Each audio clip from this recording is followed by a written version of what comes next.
On today's show, busy weekend for the Houston Rockets, a pair of games against the Utah Jazz and the Boston Celtics. Alperen Sengun, Jabari Smith Jr. leading the Houston Rockets to the overtime win against the Utah Jazz, and they followed it up with a spirited competition against the Boston Celtics, but what ultimately felt like a schedule loss in that game. We're going to break down Alperen Sengun's dominance, tying his career high, the insane defense on display from Jabari Smith Jr. and rookie Amen Thompson in the win against the Utah Jazz, as well as some of the defense in the game against the Boston Celtics, plus why it is time for Cam Whitmore. We're going to break it down for you coming up right here at Locked On Rockets. This is Mission Control, Houston. Ignition sequence start. Throw it up to Jalen Green. Sengun here in the short roll. Oh my, that's the no look. Jabari for three and the win. Yeah! Look at Tari, Eason. Here comes Tari. T-minus 15 seconds. Guidance is internal. The Houston Rockets select Amen Thompson and Cam Whitmore. One thing I have never done is not made the playoffs, and so we want to take that step here as well. 6, 5, 4, 3, 2, 1.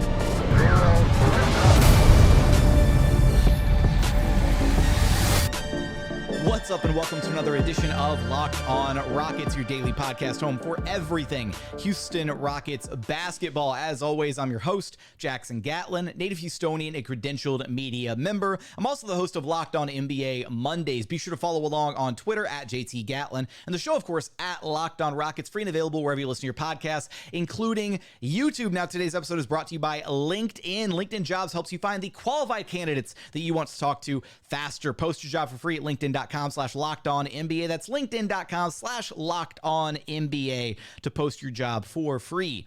Terms and conditions apply. And as always, thank you so much for making Locked On Rockets part of your day every single day. Thank you for being an everydayer, whether it's on your way to work, on your lunch break, in the gym. Thank you for making the show part of your day every single day. Busy weekend for the Houston Rockets. Pair of games back-to-back Saturday and Sunday night, Utah Jazz, then Boston Celtics.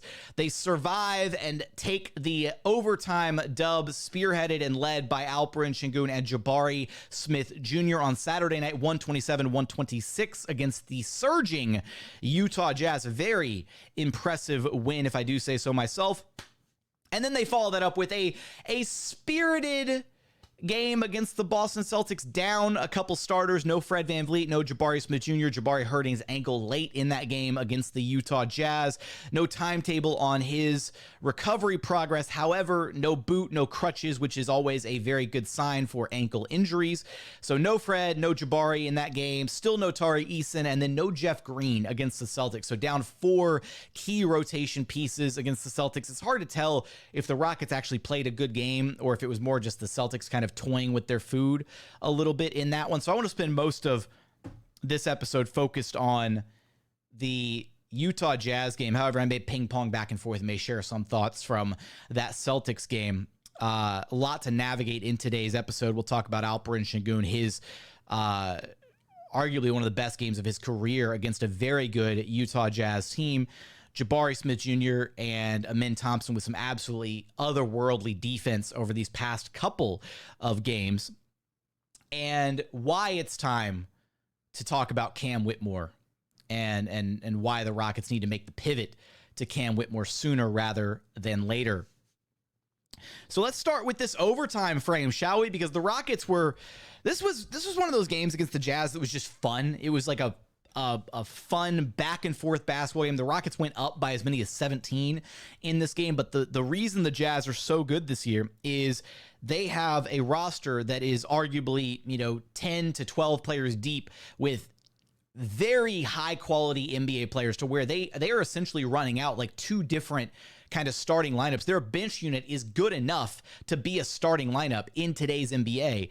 And that's what, helps them survive so many games where, they go out there and their starters are kind of maybe even or maybe even losing a little bit to other teams' starters, but then they sub in their bench unit and then suddenly their bench is playing out of their mind, or vice versa, as you're staggered throughout the game and you've got bench versus starters, starters versus bench, whatever. Point being, the Jazz are a really deep team. And that's why they were able to survive and kind of withstand that 17-point early deficit and come back and even take the lead at one point late in this game. Thankfully, the Rockets were able to survive and tie things up. Alperen Sengun with a pair of very clutch free throws to force overtime in this one. And then the Rockets managed to dodge what would have been a heart-wrenching three-point attempt from Colin Sexton at the end of regulation to get into the overtime period, in which Jabari Smith Jr. and Alperen Sengun absolutely dominated. They were the only Rockets to score in the overtime period here. Alperen Sengun had, I believe it was 8 points of the Rockets' 15 in overtime. I want to double check and make sure I have those numbers correct here. But yeah, Alperen Sengun with 7 of the Rockets' 12 points in overtime, and then Jabari Smith Jr. with 5 of the Rockets' 12 points. The only two Rockets to score in the overtime period. And some of the sequences that we saw there in overtime were so impressive. First off, Alperen Sengun was just dominant throughout the entirety of this game, on his way to tying his career high 37 points on 15 of 26 shooting from the floor. He's doing this against Lauri Markkanen and Walker Kessler. These are legit 7-footers that he is absolutely feasting against. And Walker Kessler is no defensive slouch. Walker Kessler is an insane defensive presence. And that's why we saw in this game Will Hardy, Utah Jazz head coach Will Hardy, make the change at halftime, electing to start Walker Kessler because they needed an answer for Alperen Sengun, and they still didn't get one. Alp, it didn't matter who was up against him in this game. Alp was cooking whoever was guarding him. The only thing that can guard Alperen Sengun at this point is the free throw line. He was 6 of 10 at the free throw line, missing some very important free throws late in this game. In fact, he had the 2 key free throws that he missed at the tail end of overtime, which was my God, like the roller coaster at the end of overtime to see Alperen Sengun miss those free throws. Jordan Clarkson dribbling the ball up, has a very clear opportunity to win this game in overtime, and misses, comes up just a little bit short on the mid-range pull-up kind of in the painted area. My heart was pounding out of my chest when that was happening. But there were a lot of moments in this overtime period that were really important. Jabari Smith Jr., he got hurt, but was able to stay in the game and shoot his free throws. He missed one of them, made the other one. Alperen Sengun at one point had the recovered loose ball off of the jump ball that happened on the Rockets, the Jazz defensive side of the court, and Alperen Sengun was able to recover the loose ball, secure it, and then he had this really filthy spin move, I believe it was on Fontecchio, going down baseline, and landed the dunk to pull the game, I believe, within one basket at that point, late in overtime. He also had a huge block on Walker Kessler while the Utah Jazz led 120-119. So, I mean, Sengun was everywhere in this overtime period. Jabari Smith Jr. had some impressive moments, and Amen Thompson had what was the game-saving block on what was the Rockets' essentially final defensive possession of the game. Not the final defensive possession where Clarkson missed the jumper, but the one right before that where Jazz are running their half-court set. Rockets are getting ready to switch everything, and Colin Sexton managed to drive the ball in, dip a shoulder into Aaron Holiday, bump him off, and he had a very clean look right there at the rim. And Amen Thompson, weak side rim deterrent help, comes in and just absolutely denies Colin Sexton right there at the rim. A really impressive defensive sequence, great defensive instincts from Amen Thompson. And for the Rockets to do all of this, and to secure this win against a very good Utah Jazz team, to do all of this without Fred VanVleet on the court was a big. That was I honestly thought once Fred VanVleet, he fouled out of this game with about 2 minutes left in regulation. When that happened, I thought the Rockets were going to lose the game. honestly. Without having Fred VanVleet out there, without having his steadying hand on the court to calm things down, especially on the offensive end, as well as, what he provides from a defensive standpoint on the floor, I thought the Rockets were going to choke this game away. And it kind of felt like they were going to for a stretch there in overtime. When Clarkson hit that three to pull ahead, I think it was 4 or 5 points in overtime for the Jazz, I really thought, okay, this is it. This is the Jazz. They're getting ready to run away with this. But credit to the Rockets. They stayed calm, cool, collected. Jabari and Alperen Sengun handled the heavy lifting offensively in the overtime period. Jalen Green, who was basically benched at the end of that game, Ime Udoka opting to go with Cam Whitmore instead of Jalen Green to close that one out. Jalen was subbed back in place of Fred VanVleet when he fouled out, and Jalen did a good enough job taking care of the basketball, walking it up, getting the Rockets into their offensive sets for the final 7 minutes of that game, the 2 minutes in regulation and the 5 minutes of overtime. It was a really, really impressive, much needed win for this Rockets group after a very, very rough road trip where they went just 1-5 on the road. They needed that win against the Utah Jazz, and it's one that you can feel really good about because of how they got the win. They locked in defensively. They were able to survive the overtime period, their first overtime win of the season. They were 0-3 going into that overtime period. Now they finally picked up their first overtime dub, and they did it without having Fred VanVleet on the court. I think you can feel really good about that win, the fact that you were able to manage to still come together and win that game despite so many odds stacked against you. That win feels really, really good for this team. Coming up, I want to share other thoughts from this game, some extended kind of notes about the defense being played from Jabari Smith Jr. and Amen Thompson, as well as other thoughts from this one, the Celtics game as well. And then getting into a very... We got to take the gloves off in segment 3, and we're going to talk about Cam Whitmore and his role on this team and what it should be moving forward. We're going to get there in just one moment. First, today's episode is brought to you by LinkedIn.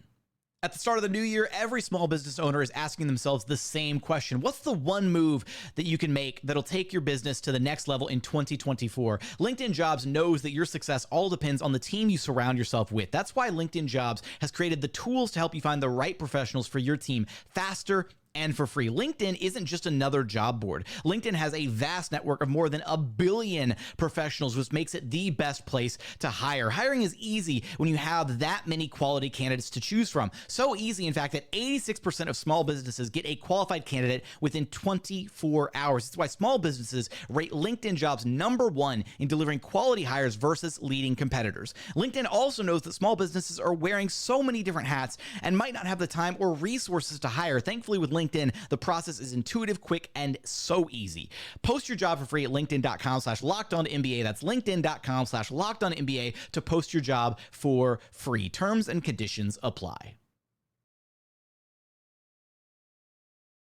And continuing on here at Locked On Rockets, your daily podcast, home for everything Houston Rockets basketball. Now, for this Rockets 127-126 overtime win against the Jazz, it really kind of felt like a game where stylistically, first off, one of the reasons the Rockets went up so much in that first half against the Utah Jazz because their three ball was falling at a ridiculous level in that first half. Pardon me. In the first half of that game, the Rockets were 8 of 19 from downtown, and the Jazz were just 5 of 21. So one of the reasons the game kind of came back in the second half and why the Jazz were able to get back into the game the way that they were in the second half is because the Rockets' three-point shooting regressed quite a bit. They came kind of crashing back down to reality. They shot just 1 of 10 from three-point land in that third quarter. The three-point shooting well kind of drying up for the Rockets there in that third frame. And they were able to, again, just hold on long enough throughout regulation. And then, again, key free throws, key makes down the stretch, some key buckets from Alperen Sengun. That's how they were able to hold on. But they also kind of matched what the Utah Jazz do incredibly well, which is rebounding the basketball. So the the Utah Jazz are the NBA's best offensive rebounding team. And the Rockets actually out-rebounded the Utah Jazz in this game. The Rockets I apologize. They out-rebounded them on the offensive glass. So the Utah Jazz had 16 offensive rebounds in this one. The Rockets had 23 offensive rebounds. Alperen Sengun with 8 of them. Jabari Smith Jr. with 4. Amen Thompson with 4 of them. Jae'Sean Tate with 3 offensive rebounds. The Rockets were so active on the offensive glass, generating so many second chance opportunities. They shot 117 field goals in this game. 117. The Utah Jazz shot 105. So even though the Rockets shot worse from the floor, 42.7% shooting to 45.7% for the Utah Jazz, I apologize. And they also shot significantly worse at the free throw line, just under 64% from the free throw line. They gave themselves so many extra possessions by rebounding the basketball that they were able to stay in this game. As far as second chance points go, the Rockets were +6 in the second chance points department. They finished with 25 second chance points in this game to Utah's 19 second chance points. So they kind of beat Utah at their own game. Utah's really good. They've got a ton of size. Lauri Markkanen, Walker Kessler coming off the bench. They've got Kelly Olynyk, former Rockets legend, and they have a ton of rebounding on their team. And even their guards are actually decent rebounders for their size. Colin Sexton had 3 offensive rebounds. Chris Dunn had a couple offensive rebounds. Jordan Clarkson had a couple offensive rebounds in this game. They're just a team that really prioritizes attacking the glass and generating those second and third opportunities. There were so many of those over the course of this game where you could see that the size of the Utah Jazz was really getting to the Rockets, unfortunately. And thankfully, it didn't result in a Rockets L, but I really thought that their physicality, they really matched the Utah Jazz pretty well and matched up with them, I thought, as best as they could, given some of the personnel limitations that the Rockets ultimately have. But where I was so impressed in this game was really the defense from the Rockets over the course of the entirety of the game. The Rockets played some really phenomenal defense, and I want to give a lot of credit to Jabari Smith Jr., Amen Thompson off the Rockets bench. Again, we talked about his clutch game-saving block there in segment 1, and also Dillon Brooks. That trio was so effective defensively against the Utah Jazz, holding their best players to some really subpar shooting performances. So the Jazz's best player, Lauri Markkanen, their all-star, just 22 points on 8 of 18 shooting. So a really subpar shooting night for Lauri Markkanen from the floor. And then there are 2 other significant offensive weapons, Colin Sexton in the starting lineup, and then Jordan Clarkson off the bench. Sexton had 28 points, but he took 27 shots to get there. He was just 11 of 27 shooting overall. And then off the bench, Jordan Clarkson, their big gun, kind of coming off the bench, 33 points. Absolutely a big night from Jordan Clarkson. But he took 25 shots to get there, just 12 of 25 shooting. So I think collectively, if you're the Houston Rockets, you have to be really impressed and proud of the defensive effort on those guys. So many different switches. Jabari, at one point or another in this game, was guarding all 3 of those guys. He was the primary on Lauri Markkanen for certain stretches of the game. Dillon Brooks took his turns on Lauri Markkanen as well. Overall, I really liked the Rockets' physicality on those guys. It really felt like they did a great job forcing them into some really tough looks. I really didn't think the Jazz got anything easy in this game, and there's a reason that the Rockets were able to hold the Jazz to just a hair over 30% three-point shooting, just 13 of 43 on the evening, 30.2% three-point shooting for the Jazz in this game. It was not a pretty game on either side of the basketball. Like some of the offensive woes, there was some ugly shooting on both sides. The backcourts for both teams kind of struggling. Jalen Green had a really rough shooting night, just 3 of 12 shooting, 0 of 6 from downtown. Fred VanVleet, 8 of 19 shooting, only 2 of 10 from behind the three-point arc. Dillon Brooks, 3 of 10 overall shooting. It was a really ugly shooting game for a lot of players in this one. And it was kind of one of those, these are kind of the games that the Rockets have become accustomed to winning this season, right? These ugly, muck it up, slow it down, whatever kind of games.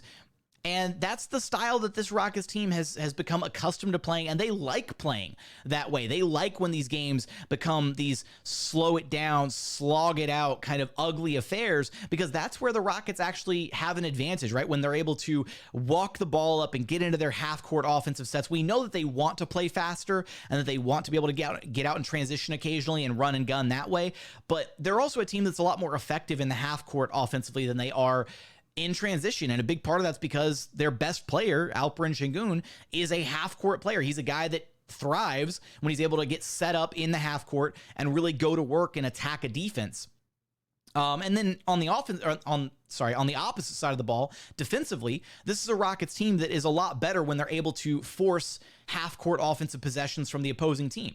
When they're able to slow things down and force a team to attack them in the half-court, the Rockets defense is almost impenetrable. That's when their defense is at its best, when it's set. Now, they've done a really good job limiting transition opportunities this year. They are a much improved transition defense, but there's still moments over the course of a game where if a team does get out and run against this Rockets team enough, they're able to get some cross matches, get some, attack a defense that's not really set, and it's harder for the Rockets to kind of adhere to their defensive principles when they're not matched up properly in the half court, when you've got size like guys like, again, Lauri Markkanen, Walker Kessler, who can take advantage of certain mismatches if you don't get matched up properly, getting back in transition, all these little things. So I really thought that this game ultimately favored the Rockets, the style of play, the way that these two teams were playing.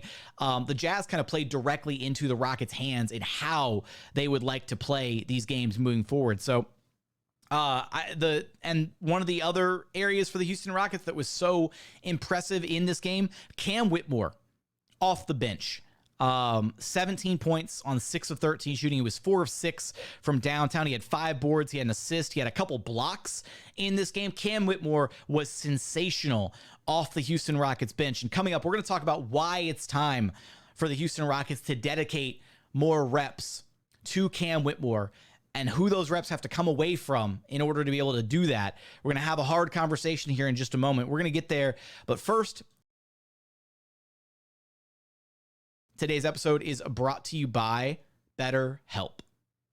Look, around New Year's, we get completely obsessed with how to change ourselves instead of just expanding on what we're already doing right in our everyday lives. Therapy helps you find your strengths so you can ditch the extreme New Year's resolutions and make changes that really stick. I've done therapy in my life, and I found it a really beneficial process for myself. So if you're thinking of starting therapy, give BetterHelp a try. It's entirely online, designed to be convenient, flexible, and suited to your schedule. Just fill out a brief questionnaire to get matched with a licensed therapist and switch therapists at any time for no additional charge. Celebrate the progress that you've already made. Visit BetterHelp.com/LockedOnNBA today to get 10% off your first month. That's BetterHelp, HELP.com/LockedOnNBA.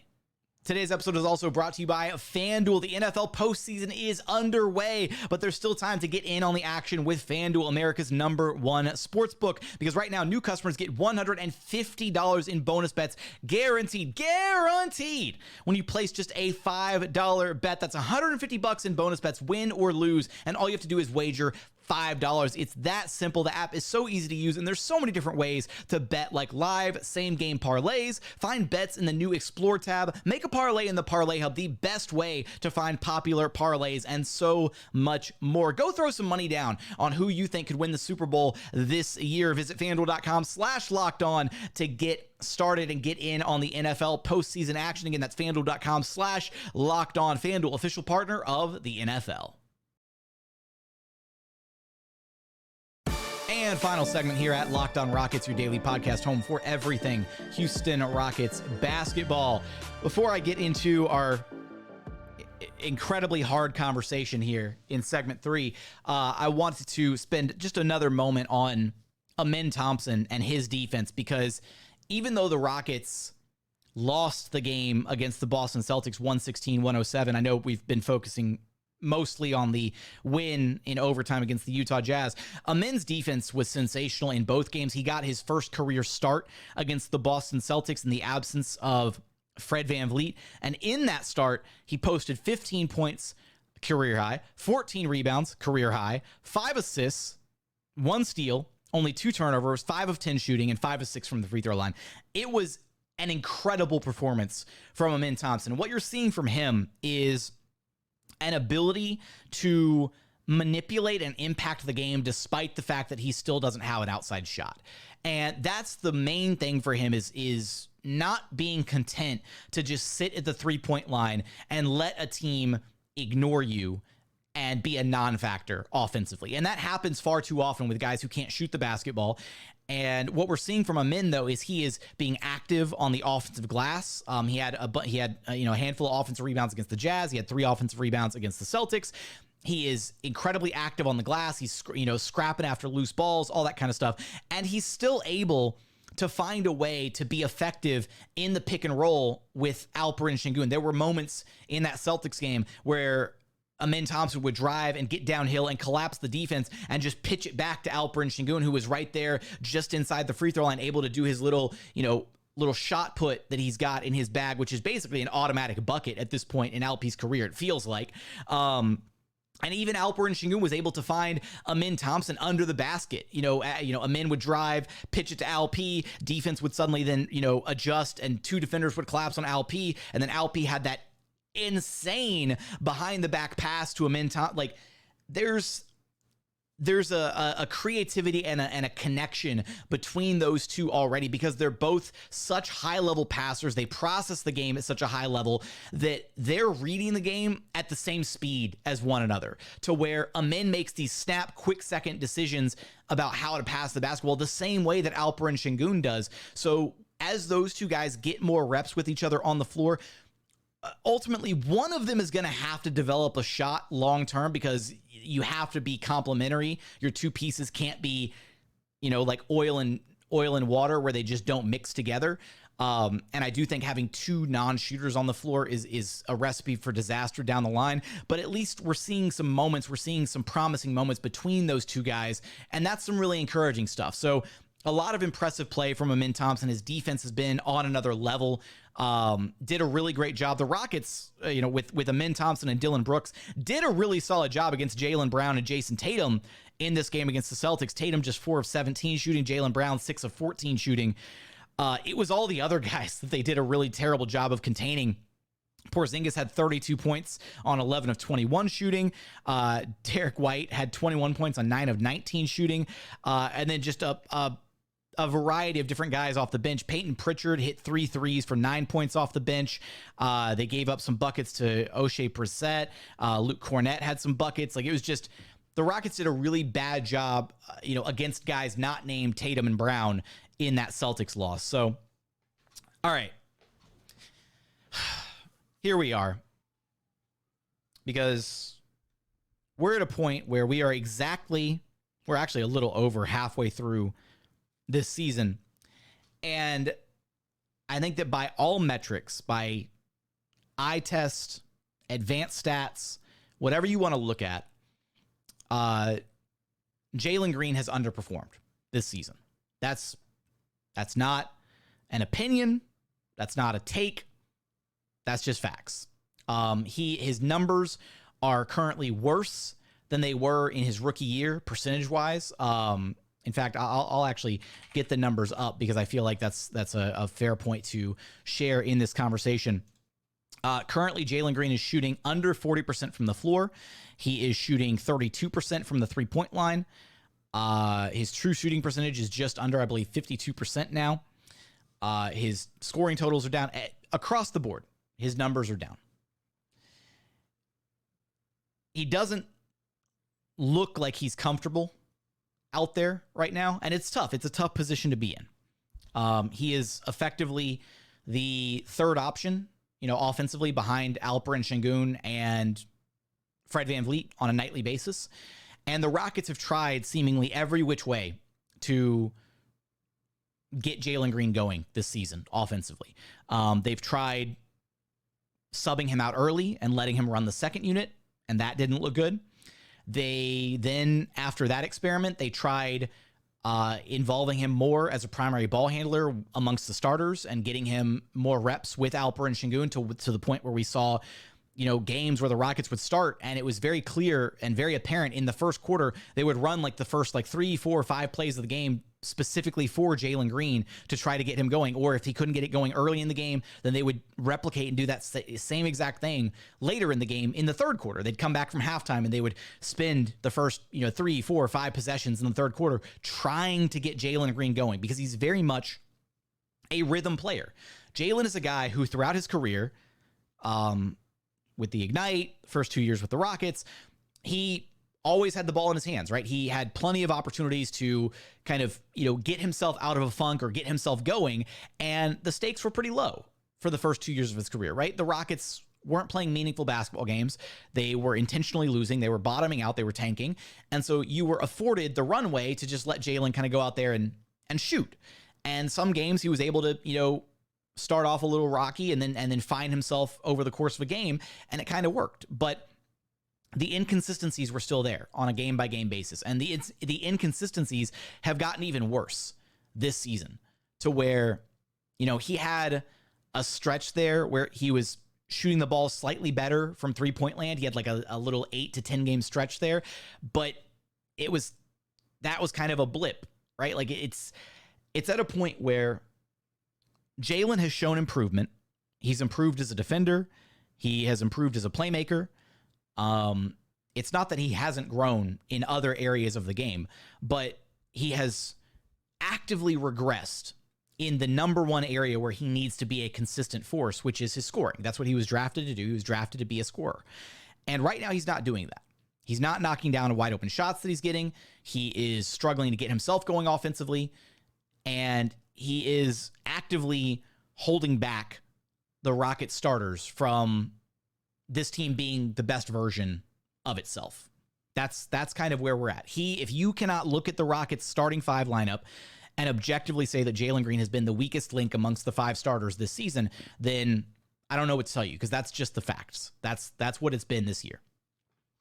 Now, I say all this to say that I am not whatsoever out on the idea of Jalen Green as a basketball player. Not whatsoever. I gave like a month ago, whatever it was, like an impassioned speech here on the show about how badly I wanted Jalen Green to succeed, how badly I wanted him to be a good player, because he's like the first piece of the puzzle in the Rockets rebuild, right? They immediately move on from the James Harden era, best 2 guard of the 2010s. They draft Jalen Green. We have high hopes that he's going to be the best 2 guard of the 2020s. And we're 2.5 years into his career, and it just isn't looking like it's materializing. Now, does that mean Jalen Green is a bust? Does that mean he is never going to work out? Does that mean he's going to, not have a good... Absolutely not. But something, I think, has to change. And maybe you're in favor of giving Jalen the rest of the year to figure it out. Sure. And we can agree to disagree there. But I think that we are exactly halfway through the season at this point. We've seen more or less of the same from Jalen Green. And the Rockets have tried, again, I already illustrated all the different ways they've tried to get Jalen Green more involved, get him going, break him out of whatever mental funk that he's in this year. And none of it's working. So, and you even, most recent example, you have a Celtics game in which, I think one of the kind of weirder running arguments for why Jalen Green is struggling this year is he needs the ball in his hands, because having Fred VanVleet out there and he's taking the ball away from Jalen Green, and Fred VanVleet is holding Jalen Green back, which I think is an absurd argument, but let's go with that as an argument for a second, right? No Fred VanVleet in the game against the Celtics. Jalen Green was poised to be the primary ball handler, to do basically whatever he wanted that game, and he had some strong drives, he had some good plays. It wasn't a horrible game from Jalen Green, but he had 16 points. He was 7 of 18 shooting, only 1 of 6 from downtown. Like, it was, he had a chance to have a big Jalen Green game, to be like, yeah, no Fred, I'm going to take over. I'm going to do this. Didn't get much from him, right? There's just moments where at times you kind of forget that he's even on the floor. And so I think at this point, the Rockets need a change. And I think it would be best served for Jalen and for the Rockets to bring him off the bench. That's kind of where I'm at, is I'd like to see Jalen Green come off the Houston Rockets bench. I'd like to see him approach the game with a different mentality. Because right now his skill set is better suited to be a sixth man. It just is. He's a microwave scorer. He can get incredibly hot when he's got it going. And when he's got it going, he can single-handedly win you some games. But he's not consistent enough to be, I think, a focal point of a team. Because if he doesn't have it going, then being forced to go back to him consistently, right? Being forced to end the half with him or start the third quarter with him or end a game with him because he feels like he's one of your starters. You got to keep going back to him even when he's having a bad game. We've seen Ime. He doesn't do that, right? He'll go with whoever's got the hot hand. He'll go with whoever deserves the playing time. And I think that objectively, there have been a lot of games this season where Ime has still stuck with Jaylen even when he's been struggling, because it's a very delicate balance to not completely destroy Jaylen Green's confidence. And you want to hopefully try and find a way to get him out of whatever rut that he's in, but it just hasn't worked in the variety of ways that the Rockets have done it. So I teed this segment up as talking about why Cam Whitmore deserves minutes. And unfortunately, these are a lot of the reasons why he deserves minutes, because right now, Cam Whitmore is, I believe, the better prospect, the better shooting guard, the better player on this Rockets roster.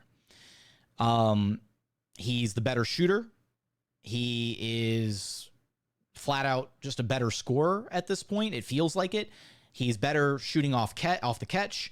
He's better attacking off closeouts. He's better finishing around the rim. He's just a more complementary, seamless fit with the other players on this roster. You throw Cam Whitmore into that starting lineup, and that starting lineup suddenly has a lot of juice, because then you've got a knockdown three-point shooter in Cam Whitmore to keep the spacing alive, to accentuate what Alperen Sengun and Fred VanVleet do as the 1-2 punch for this team. He's a more physical player. He gives you more size. He helps with the switchability on defense. And arguably, one-on-one defense, he might be a better player there already too, because he stonewalls guys on drives. Now, that's not to say Cam Whitmore's not without his drawbacks. He's 19. He's a rookie. He's going to make a ton of rookie mistakes. Offensively, defensively, he's going to tunnel vision at times. Offensively, he's going to make the wrong reads. Defensively, he's going to have to learn and adjust and grow and get, more accustomed to the schemes, all this, right? He's 2.5 years behind the learning process from Jalen Green. But I think right now, objectively, he is the better bet. He's the safer bet between the two. And he's got sky-high potential, potentially even maybe greater potential than Jalen Green did coming in as a rookie. And you're seeing that. He has produced in limited minutes. He's playing winning basketball as a rookie. And that's the tough decision that the Rockets are faced with, is you've got arguably a better player right now, a younger player, a better prospect that you could go to right now. But once the toothpaste is out of the tube, you can't put it back in. So once that decision is made, if that decision gets made, if Ime Udoka were to put Cam Whitmore in the starting lineup over Jalen Green, which I think there's a very, very strong argument here that is the right decision to be made, then that's all she wrote. Because one, whatever confidence Jalen Green has left as a player, you would potentially be shattering it if you were to move him to the bench in favor of starting his rookie counterpart in Cam Whitmore. That would be something you can't really take back. That's a hard conversation to have. And then two, you're also signaling to the other 29 teams in the association that Jalen Green is no longer a starter for your organization. Now, that's okay if you still think that the long-term play is you can unlock something with Jalen Green as your sixth man. And if you want to hold on to him long-term, you want to hold on to him through this season, through next year, and you really want to slow play it and see if he can tap into something as a productive sixth man, then sure, by all means, make that move. But the moment you make that move, I think you completely tank any and all potential trade value that Jalen Green has, because you're signaling to the other 29 teams that he's potentially damaged goods and that there's something not working there. But a change of scenery could do him a lot of good. Sometimes that's all you need. Sometimes you just need to shake things up. And this Rockets team needs a shakeup right now. They do. Because they did not mince words about their goals, their aspirations for the season. Yes, this year is about development, but Ime Udoka said it himself. He has not missed the playoffs ever in his career. He doesn't plan to miss the playoffs. And for this team to maximize, to be the best version of itself, Jalen Green is actively holding them back. They are a better team when Jaylen Green is off the basketball floor. When Jaylen Green is off the court, they are a 6.5 point better team, 6.52 net rating when he's off the floor. They're a minus 3.13 when he's on the court. It's almost a 10-point swing. They're a better team when he is not on the basketball floor. Now, that's not to say that he can't tap into something, and maybe it's there as a sixth man, right? The Utah Jazz just did it with Jordan Clarkson. He was starting for them. He was struggling. It didn't work. They flipped it. They put Sexton in the starting lineup, and they moved Clarkson to the bench. And suddenly the Utah Jazz went on a tear. It worked out great for them. Sometimes all you need as a player is a change of scenery. And that's not to say that it has to be a permanent change. Maybe they do it for 10 games or so, and maybe it ignites something in Jaylen, and he taps into something, and he locks in, and he starts playing some of the best basketball of his career. And then they move him back to the starting lineup. Who knows? But this Rockets team needs a change. And it's unfortunate that they've dealt with so many injuries, and they were missing Dillon Brooks, and they're still missing Tari Eason, because Tari would also be the immediate answer. Like, Tari has played good enough to be he's one of the best 5 players on this team, and that would be a seamless switch. Just throws Tari into the starting lineup, move Dillon Brooks down to the 2-guard spot, and call it a day. And then you don't have to worry about hurting anybody's feelings with Cam Whitmore in the starting lineup instead of Jalen Green and all that. But that's the argument right here, is the Rockets have a better prospect, I think, in Cam Whitmore than Jalen Green. He's a better shooting guard prospect. He's shown more in limited minutes. And at what point do you say enough is enough and you stop giving the extended reps, the extended run to Jalen Green, and potentially minimize his role, change his role, put him in a different spot to succeed? I already highlighted all the different ways the Rockets have tried to enable him, empower him to be good this season, and none of it has worked so far. So this is the logical next step, unless you're willing to just be in a holding pattern for the rest of the season and just let him keep doing the same thing game by game and leave him in the starting lineup. It's a tough decision, but I think it's one that has there's a very strong argument behind it right now. So how do you feel about it? Would you want to see Cam Whitmore take over the starting shooting guard spot? Would you want to see Jalen Green move to the bench? Maybe not in favor of Cam Whitmore, but maybe once Tari Eason is healthy, would you want to see that as the Rockets starting lineup? It feels like this team needs a change. So what change would you like to see from Ime Udoka and company? How would you feel about all of this that I just laid out in front of you? This is the hard conversation we were going to have. So let me know your thoughts in the YouTube comments. If you haven't done so yet, consider subscribing to the show wherever you listen to your podcast. Or on YouTube, search Locked on Rockets, like, comment, subscribe, all that good stuff.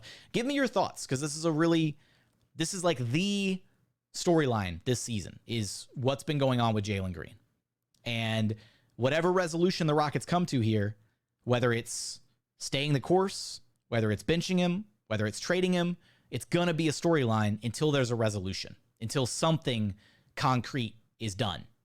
So give me your thoughts. Let me know how you feel about the situation in the YouTube comments. But as always, thank you so much for watching. Thank you so much for listening. And we look forward to having you back right here at Locked on Rockets, your daily podcast home for everything Houston Rockets basketball.